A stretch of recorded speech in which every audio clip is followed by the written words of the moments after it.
Selamat pagi teman-teman dalam Kristus Yesus. Kita akan memulai pada pagi hari ini renungan dan doa untuk kita yang bergumul semua. Sebelumnya saya mengajak kita nyanyi satu lagu ya, dari lagu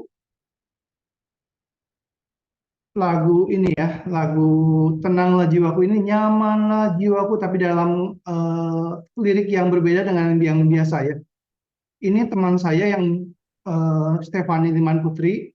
Dia pernah mengalami depresi di dalam hidup dia, tetapi sekarang dia Tuhan pakai menjadi seorang penyanyi yang bisa kemana-mana gitu ya, menjadi berkat ya. Dan kita nyanyikan lagu Nyamanlah Jiwaku ini dengan versi yang kata-kata yang sedikit berbeda.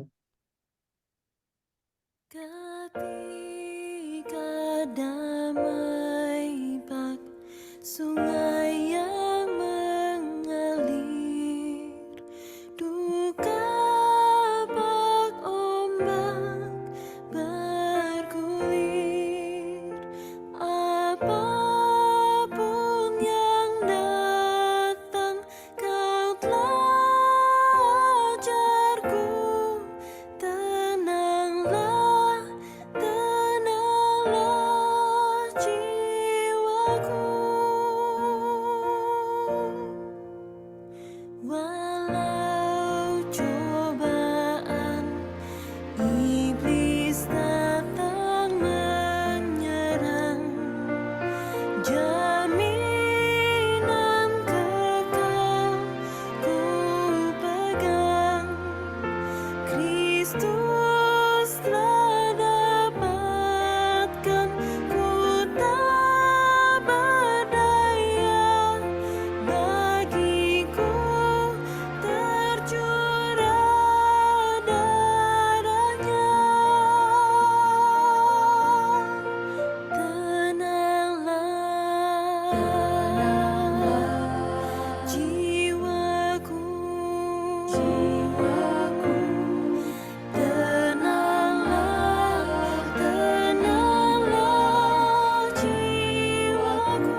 Sungguh lagu yang indah ya dan menghiburkan.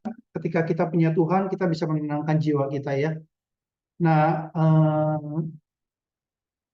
pada saat kali ini saya mau berdoa dulu sebelum kita memulai. Mari kita tenangkan hati kita di hadapan Tuhan. Bapa di dalam surga, kami datang ke dalam tahta anugerah-Mu Tuhan, membawa hidup kami dan pergumulan hidup kami ke dalam tangan Engkau. Engkau adalah Bapa kami dan kami adalah anak-anak-Mu Tuhan. Engkau mengasihi kami Tuhan. Ketika kami mengetuk, ketika kami meminta, ketika kami mencari, Engkau memberikan itu kepada kami Tuhan.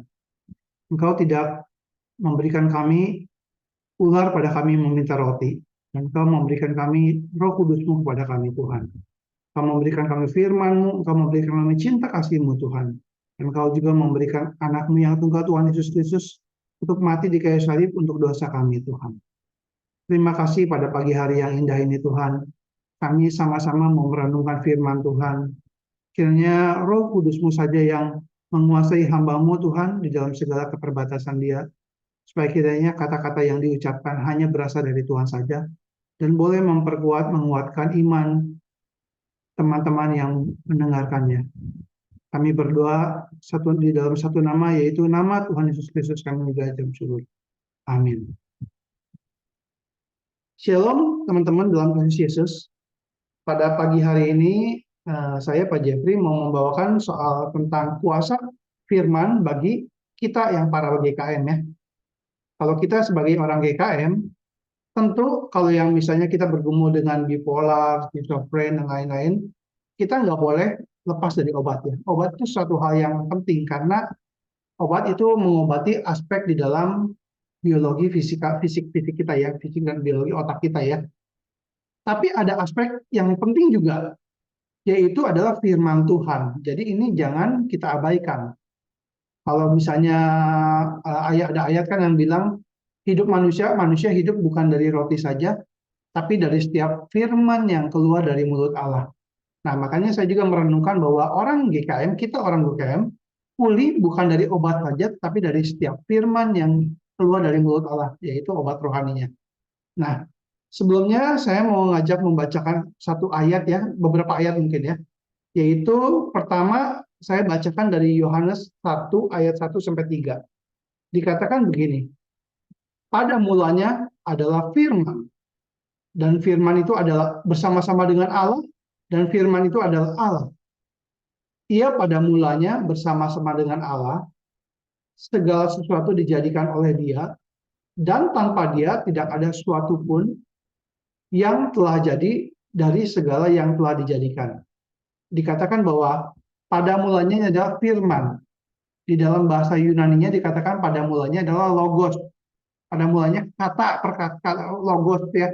Dan ini sebenarnya logos ini adalah asal kata juga kalau kita pernah tahu itu logika ya, logika pikiran kita logika logos ya. Nah, siapakah firman itu? Firman itu adalah Tuhan Yesus Kristus, logos ya, yang anak Allah, pribadi kedua Allah Tritunggal yang berinkarnasi menjadi manusia dan dia menjadi sama dengan manusia dan segala sesuatu dijadikan oleh dia. Dia adalah pencipta dan dia adalah Tuhan kita. Logos itu pribadi. Kita lihat bahwa kuasa firman Tuhan, logos firman Tuhan, Yesus sendiri itu menciptakan alam semesta. Dan kalau kita lihat di dalam Ibrani 11 ayat 3 dikatakan bahwa karena iman kita mengerti bahwa alam semesta telah dijadikan oleh firman Tuhan sehingga apa yang kita lihat telah terjadi dari apa yang tidak kita lihat. Maksudnya alam semesta ini dijadikan oleh firman Tuhan. Kristus yang menjadikan dengan firman-Nya itu dengan menjadikan alam semesta ini. Bahkan kalau kita lihat dalam kitab lain juga ada dikatakan bahwa dunia ini ditopang oleh firman Tuhan juga gitu. Dunia ini ditopang oleh firman Tuhan. Nah, terus kalau kita renungkan lagi, manusia ketika diciptakan Allah yang Allah Tritunggal, Allah Bapa, Allah Anak, Allah Roh Kudus, di dalam Kejadian 1 ayat 26 berkata, berfirmanlah Allah, baiklah kita menjadikan manusia menurut gambar dan rupa kita, supaya mereka berkuasa atas ikan-ikan di laut, dan burung-burung di udara, dan atas ternak, dan atas segala bumi, dan atas segala binatang melata yang merayap di bumi. maka Allah menciptakan manusia itu menurut gambarnya, menurut gambar Allah diciptakannya dia, laki-laki dan perempuan diciptakannya mereka. Nah, jadi Tuhan berdialog tidak pernah ketika menciptakan yang lain, ketika menciptakan terang, Tuhan menciptakan terang, jadilah terang, maka terang itu jadi gitu ya. Tapi ketika menciptakan manusia, Allah tentunya berdialog dan baiklah kita menjadikan manusia menurut gambar dan rupa kita. Nah, ini kita itu makhluk yang spesial. Bahkan dikatakan ketika kita diciptakan, Tuhan Allah membentuk manusia dari debu tanah dan menghembuskan napas hidup ke dalam hidungnya. Demikian manusia itu menjadi makhluk hidup. Ada unsur tubuh dan ada unsur rohani di dalam batin kita. Ya, kita manusia ada unsur tubuh dan ada unsur rohani. Nah, saya mau kita berpikir ya. Jadi kalau kita lihat bahwa sebenarnya ada hal bahwa perkataan Allah itu berkuasa karena Tuhan bilang jadilah terang maka terang itu jadi ya. Kalau Tuhan bilang jadilah terang, terang itu jadi. Perkataan Allah itu berkuasa. Nah, bagaimana dengan perkataan manusia? Kata-kata ya, kata-kata. Ternyata di dalam Amsal 18 ayat 21 dikatakan begini teman-teman. Hidup dan mati dikuasai lidah. Siapa suka menggemakannya akan memakan buahnya. Jadi hidup dan mati dikuasai lidah. Lidah ini bisa mengeluarkan perkataan yang baik, bisa mengeluarkan perkataan yang memberkati, bisa mengeluarkan perkataan yang mengutuk. Dan ini ada kuasanya. Memang nggak seperti kuasa Tuhan ya, karena kita adalah ciptaan ya, dan Tuhan adalah pencipta. Tapi tetap ada kuasanya. Contohnya gini ya, kita kadang-kadang sebagai orang yang bergumul dengan GKM, mungkin kita bergumul dengan traumatik, pernah di kata-kata jelek gitu ya, dimarahin, diteriakin, mungkin pasti ada teman-teman yang ngalamin begitu. Nah, kita mungkin mengalami teror dengan kata-kata ya, bisa dikatakan kamu bodoh, kamu malas, atau kamu nggak berguna, kamu nggak ada masa depan, misalnya begitu ya. Itu kan semua kata-kata itu kan ada daya cipta yang membuat konsep kita itu berpikir, jadi kita memikirkan diri kita, waduh saya trauma dengan kata-kata itu gitu ya. Kata-kata punya daya cipta, kata-kata punya daya rusak. Jadi kita nggak boleh sembarangan di dalam berkata-kata. Kata-kata itu ada dikatakan di dalam, kalau dalam terjemahan Inggris itu aja ya, kalau tadi kan hidup mati dikuasai lidah, siapa suka menggemakannya memakan buahnya. Kalau di dalam Alkitab ESV itu yang bahasa Inggris dikatakan death and life are in the power of the tongue. And those who love it will eat its fruit. Ya mirip ya. Maksudnya gini, hidup dan mati itu ada di power di dalam mulut gitu. Saya cuma mau bilang begini ya, kata-kata itu penting banget. Kata-kata itu penting banget kata-kata. Dan itu bisa merubah, memperbaiki, membuat bagus, dan bisa merusak. Dan kata-kata firman Tuhan, Injil itu membawa kepada kehidupan. Nah, saya mau ajak kita berpikir ya mengenai relevansi kata-kata dalam otak manusia ya. Kita kan manusia adalah makhluk yang berpikir, makhluk yang menganalisa, makhluk yang berkomunikasi, makhluk yang berkonsep, bisa memikirkan, makhluk yang punya emosi, makhluk yang punya persepsi tentang diri kita, bisa mengenal diri kita. Nah, semua itu nggak lepas dari kata-kata. Coba saya akan ajak kita berpikir ya. Ketika kita memahami dunia ini, menganalisa dunia ini, alam semesta ini, semua kan ada logiknya, ada kata-katanya, betul nggak? Ada meaningnya gitu, ada satu understandingnya. Itu semua kata-kata loh. Makanya bisa ditulis di buku, bisa dibagikan dan sebagainya. Waktu kita berpikir, bisa berpikir menganalisa, atau kita lagi refleksi, waktu kita tenang, merenung, semua itu kata-kata, itu kata-kata semua.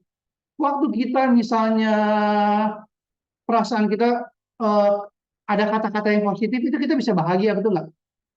Ada kata-kata yang misalnya, wah, Ega, buku kamu memberkati, saya senang sekali gitu ya. Langsung saya senang sekali karena Tuhan sudah pakai Ega menjadi berkat dari bukunya. Kita bisa senang gitu, bisa senang, kata-kata itu bisa memberkati kita ya. Dan kata-kata itu punya efek emosional, yang bisa memicu bahagia, bisa motivasi, atau juga bisa bikin cemas, marah, sedih, dan sebagainya.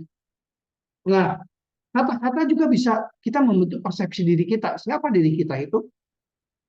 Kita itu bisa mengenal diri kita kita bisa, bahkan kalau dalam diri kita tuh bisa self talk ya, ngerti nggak self talk? Ada dialog-dialog dalam diri ya, saya begini, saya begini, saya begini, itu kata-kata semua kan? Itu kata-kata semua kan? Kalau kita merenungkan kata-kata semua, ini kata-kata tuh dahsyat gitu. Kalau kita merenungkan kata-kata yang baik, itu hasilnya itu lebih positif dan baik gitu. Makanya kan di dalam teori CBT kan cognitive behavior therapy, makanya kalau kita berpikir positif baik, maka bisa merasakan emosi yang baik dan tingkah lakunya bisa dikendalikan gitu ya. Nah, kata-kata itu penting banget. Nah, saya sekarang mau ajak kita berpikir lagi ya. Di dalam otak kita itu ada dua bagian yang sebenarnya banyak bagian, tapi saya hanya mau bahas dua bagian penting ya. Dua bagian penting otak kita. Pertama adalah prefrontal cortex. Prefrontal cortex itu adalah bagian otak kita yang di depan, dan ada satu lagi bagian yang penting yaitu amigdala. Dan ini adalah dua bagian yang penting yang berkaitan dengan eh, pengambilan keputusan dan emosi gitu. Nah, saya mau kita berpikir sejenak ya. Prefrontal cortex itu adalah bagian eksekutor pikir yang kita mengambil keputusan, kita mengendalikan impuls, dorongan pengendalian diri kita, emosi-emosi kita, waktu kita marah, frustasi, waktu kita menahan respon kita, merugikan diri sendiri atau orang lain, atau gimana kita tahan, itu adalah fitur dari prefrontal cortex. Waktu kita ambil keputusan ini, jadi kita mempertimbangkan nilai-nilai hidup kita itu fungsinya dari prefrontal cortex. Waktu kita bisa membuat rencana, merencanakan prioritas manage hidup gitu ya, dan juga membantu kita meregulasi emosi. Misalnya kalau emosi kita itu kita mau redam supaya kita nggak meledak emosinya gitu ya, dikendalikan gitu ya, itu fungsinya prefrontal cortex. Dan juga pemecahan masalah, empathy ya, empathy, dan kita bisa mengerti orang lain ya, bisa kita sesama GKM bisa ngerti orang lain gitu ya, itu empathy itu ya, itu adanya di prefrontal cortex itu. Nah, jadi kalau kita bisa simpulkan prefrontal cortex itu adalah bagian eksekutor. Kalau bagian ini ya, ini kan berkaitan juga sebenarnya sama kata-kata sebenarnya.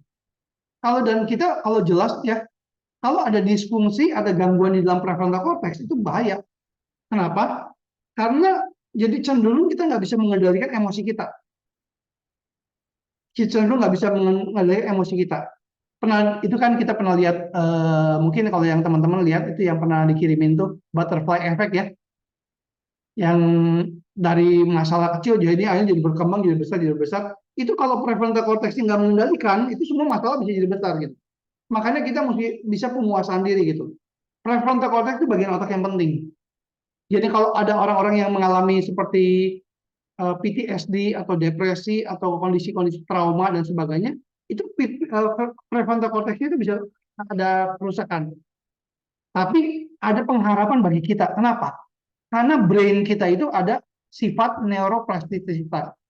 Ada neurogenesis, ada bisa di rewiring ulang, jadi bisa dibentuk ulang gitu. Jadi ada bisa bikin pet-pet baru gitu ya. Ini kalau stroke gitu ya, kalau stroke itu bisa dibentuk pet-pet baru gitu. Ini sebenarnya satu pengharapan bagi kita, bagi orang-orang yang mengalami gangguan kesehatan mental ya. Jadi saya bukan bilang kita nggak butuh obat, kita butuh obat, tapi ini ada penyembuhan-penyembuhan yang melalui kata-kata, melalui firman Tuhan, itu yang bisa menolong kita gitu. Nah, saya bahas lagi satu lagi adalah bagian amigdala ya. Amigdala itu adalah jadi bagian respon di dalam bagian di otak yang ada seperti kacang almond. Ini adalah bagian untuk respon survival ya. Jadi untuk pengolahan emosi, untuk emosi kita adalah gimana kita mau responnya fight or flight gitu ya. Gimana kita respon terhadap stres. Waktu kita stres itu biasanya si amigdala itu mengeluarkan hormon-hormon kortisol, adrenalin untuk supaya kita bisa melawan stres itu ya. Juga amigdala itu juga adalah membentuk memori emosional. Jadi kita ada tahu bahwa apa namanya, ketika situasi bahaya di masa depan kita bisa menghindarinya gitu ya. Ada persepsi bahaya gitu ya. Itu bagian dari amigdala. Masalahnya seringkali bagi orang-orang yang di dalam pergumulan dengan traumatik ya, amigdalanya nyala terus, capek. Amigdala itu kayak alarm kebakaran. Jadi kayak ada respon bahaya, bahaya, bahaya ini Jadi kita otaknya capek, seakan-akan ada respon dari orang teriak gimana ya. Kita itu mengingatkan kita masa lalu trauma ya, dan amigdalanya nyala terus. Itu capek luar biasa loh, capek luar biasa. Nah, makanya amigdala itu seperti alarm kebakaran, tapi kita punya fungsi lagi adalah menara pengawal itu seperti prefrontal cortex yang tadi saya sebutkan. Prefrontal cortex itu adalah menara pengawal. Jadi yang bisa ngademin si alarm itu sih prefrontal cortex. Supaya bisa menenangkan dengan mindfulness, dengan tenang, dengan nafas, dengan terus udah gitu kita coba diam di hadapan Tuhan, dan kemudian otak kita itu bagian prefrontal cortexnya itu bisa memadamkan alarm itu gitu. Nah, saya mau simpel aja, nggak mau terlalu ribet ya dengan ini. Maksudnya gini, kalau ada kata-kata yang negatif, itu kadang-kadang bisa trigger kita ke masa lalu trauma gitu. Dan kata-kata yang positif itu bisa memberkati kita. Kata-kata itu seperti saya bilang, ada efek kepada kita semua. Kata-kata itu bisa efek memberkati, membuat kita tenang, membuat kita damai. Ada kata-kata itu bisa membuat kita stres, ya. Dan gimana kalau ketika ada prefrontal cortex kita itu, kalau kita nggak berfungsi baik ya, yang bekerja itu si amigdalanya bekerjanya jadi kuat gitu, jadi mengirimkan signal-signal bahaya terus, jadi kita stres gitu. Makanya kita mesti isi dengan kata-kata yang baik supaya prefrontal cortexnya itu bisa meredam si amigdalanya gitu. Kira-kira saya pakai bahasa yang lebih sederhana gitu ya. Jadi simpelnya itu ada kesembuhan melalui bahasa, ada kesembuhan melalui kata-kata. Pertama gini ya, kenapa saya waktu ini ya, saya ini sharing sedikit ya. Saya kan pernah sharing minta Ega bikin buku ya, minta bikin buku. Salah satunya saya tahu kenapa. Di dalam kata-kata itu ada kuasa gitu. Bisa mengerti konsep diri, bisa membuat kita itu lebih limpah hidupnya. Dan kenapa saya minta dia untuk merenungkan hidupnya dengan firman Tuhan? Karena dia akan mengerti dirinya lebih dalam, kemudian bisa lebih mengatasi masalah-masalah di dalam mentalnya lebih baik gitu, bertahap. Itu proses, itu nggak jadi sehari.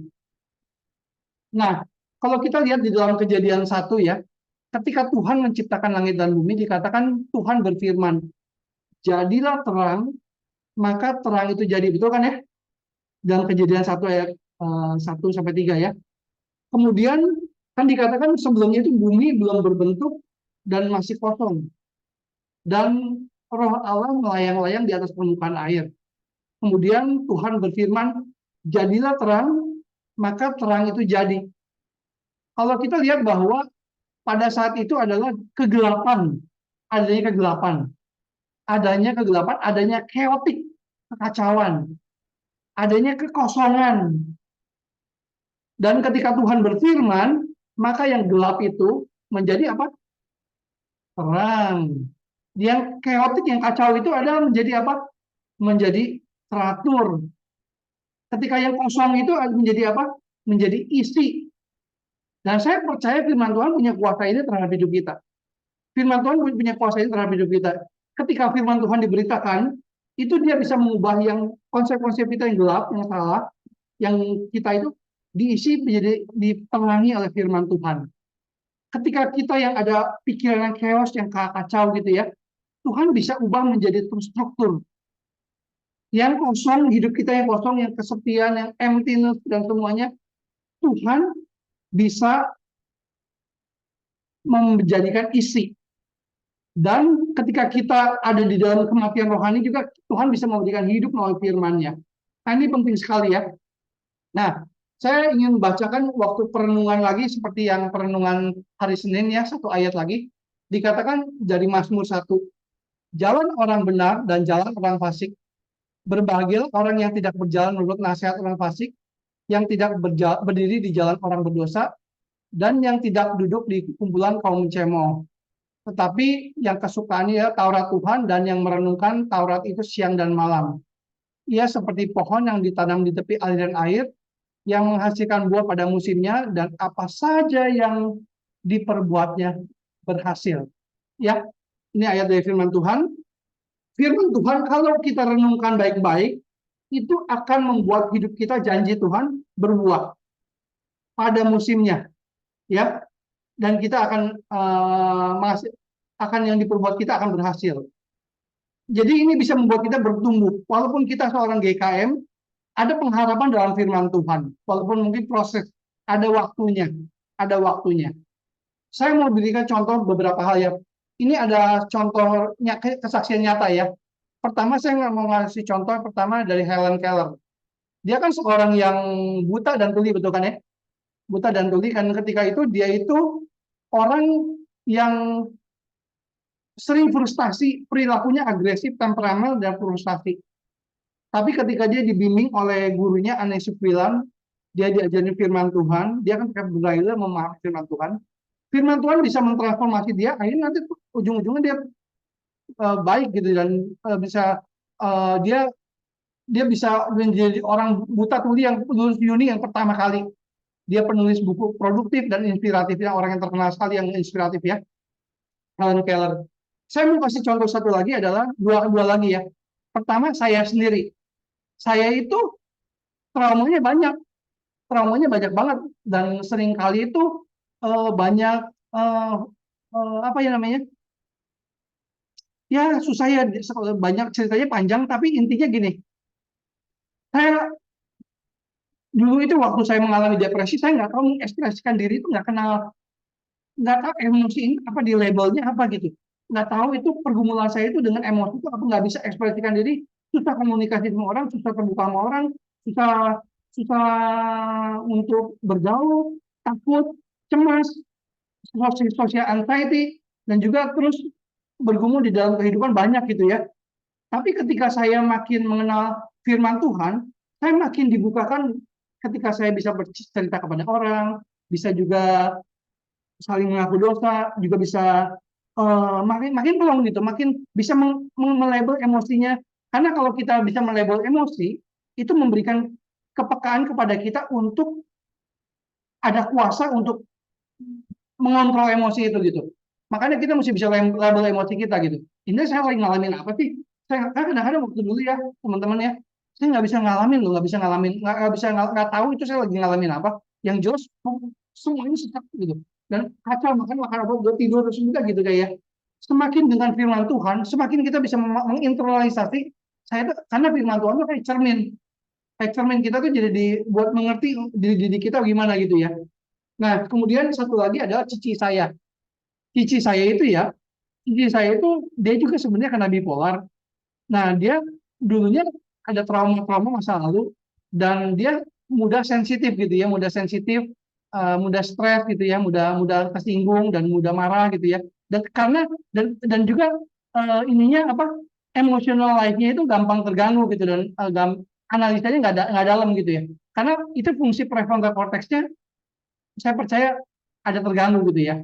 Tapi dia pada waktu COVID itu, dia menyendiri dan dengar firman Tuhan dari Debbie Bassett ya, pendeta Debbie Bassett ya. Dan dia dengar tiap hari, dia hidupnya berubah luar biasa. Jadi sukacita, sekarang sering olahraga, jadi berkat, senyuman dalam dalam dalam dalam apa, bibirnya itu sering tersenyum, dan orangnya jadi hangat dan sebagainya gitu ya. Dan semua itu berubah gitu. Makanya itu kuasa apa yang bisa merubah? Kita kalau cuma makan obat aja tanpa firman Tuhan, kita cuma setengah jalan gitu. Nggak, sayang, harus kita teruskan sama firman Tuhan. Kita harus bergumul sama firman Tuhan, karena firman Tuhan ada kuasa untuk merubah. Jadi ini saya mau ambil 3 contoh aja tadi ya, termasuk saya sendiri, termasuk diri saya, termasuk orang-orang lain yang di dalam dunia, termasuk nanti teman-teman juga bisa alami bahwa firman Tuhan itu punya kuasa. Dan saya mau nutup perenungan ini dengan satu ayat ya. Kata firman Tuhan kan dari Filipi 4 ayat 8 dikatakan, jadi akhirnya saudara-saudara, semua yang benar, semua yang mulia, semua yang adil, semua yang suci, semua yang manis, semua yang sedap didengar, semua yang disebut kebajikan dan patut dipuji, pikirkan semua itu. Teman-teman, pikir kita yang baik, yang sesuai dengan firman Tuhan, renungkan firman Tuhan siang dan malam, berpikir dengan baik, dan kita juga harus coba menarasikan hidup kita dengan cara yang baru, ngerti nggak? Menarasikan hidup kita dengan cara yang baru tuh gini. Jadi kita mesti melihat diri kita itu dari kacamata anugerah. Melihat diri kita itu, story hidup kita itu dari kacamata cerita Tuhan. Itu akan membuat kita itu lebih bisa melihat semuanya itu bersama Tuhan dalam anugerah Tuhan gitu ya. Dan melihat identitas kita dari perspektif firman Tuhan. Dan kita pun self talk yang positif sesuai dengan firman Tuhan.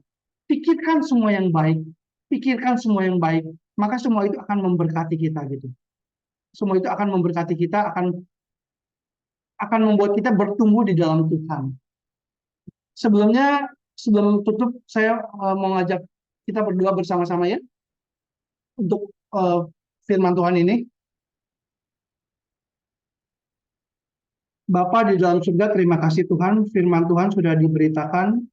Kiranya supaya setiap dari teman-teman boleh dikuatkan oleh Tuhan, baik yang mengalami GKM maupun caregiver, supaya mereka boleh di dalam hidup mereka boleh merenungkan firman Tuhan siang dan malam, boleh mengisi hidup mereka dengan firman-Mu Tuhan. Karena ada kuasa di dalam firman Tuhan, walaupun kami tahu mungkin ada pada waktunya kami akan berbuah, ada perlu proses, perlu sabar.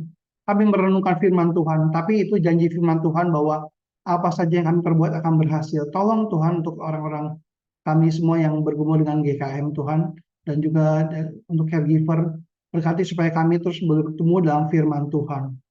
Terima kasih untuk perenungan pada saat ini, dan kami sekali lagi akan masuk ke dalam doa. Kami mau mengekspresikan, mau mencurahkan isi hati kami ke dalam tangan Tuhan. Tolong Tuhan, kami lemah Tuhan. Kami butuh anugerah-Mu Tuhan. Kami butuh cinta kasih-Mu Tuhan. Kami butuh pertolongan-Mu Tuhan. Kiranya Tuhan hadir di tempat ini Tuhan. Dan memberkati setiap yang teman-teman yang mau berdoa bersama kami semua Tuhan. Di dalam nama Tuhan Yesus kami doa ucap syukur. Amin.